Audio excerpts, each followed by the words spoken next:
Hi guys, welcome back to my video diesel digital पर आपका स्वागत है। तो इस वीडियो में मैं एक अनाउंसमेंट करने वाला हूँ। यस, मैं एक सीरीज़ बना रहा हूँ डीजे सॉफ्टवेयर से रिलेटेड। जैसे कि आप सभी को पता है, इंडिया में जो मेन सॉफ्टवेयर चलते हैं डीजे के रिलेटेड वह है रिकॉर्ड बॉक्स, ट्रैक्टर और वर्चुअल डीजे। मुझे लगता है यही सबसे ज़्यादा यूज़ किए जाते हैं।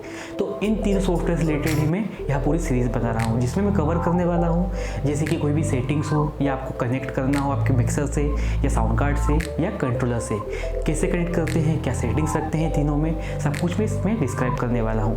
तीनों के लेआउट्स क्या होते हैं तीनों सॉफ्टवेयर के। इसके अलावा आपको HID सेटिंग सेलेक्ट करना है, मिक्सर अलग करना है, दो आपके पास CD जैसे अलग हो वहाँ अलग कनेक्ट करना है तो वहाँ कैसे कर सकते हैं, या कंट्रोलर अलग से कनेक्ट करना है वहाँ कैसे कर सकते हैं, तो सब कुछ मैं इस वीडियो में कवर करने वाला हूँ। बट यदि आपको ऐसा लगता है कि मैंने इस टॉपिक पर वीडियो छोड़ दी है, इस टॉपिक पर वीडियो छोड़ दी है, तो आप मुझे कमेंट बॉक्स में लिख के बता सकते हैं। मैं उस टॉपिक को भी कवर कर दूंगा, उस टॉपिक पर भी वीडियो में बना दूंगा।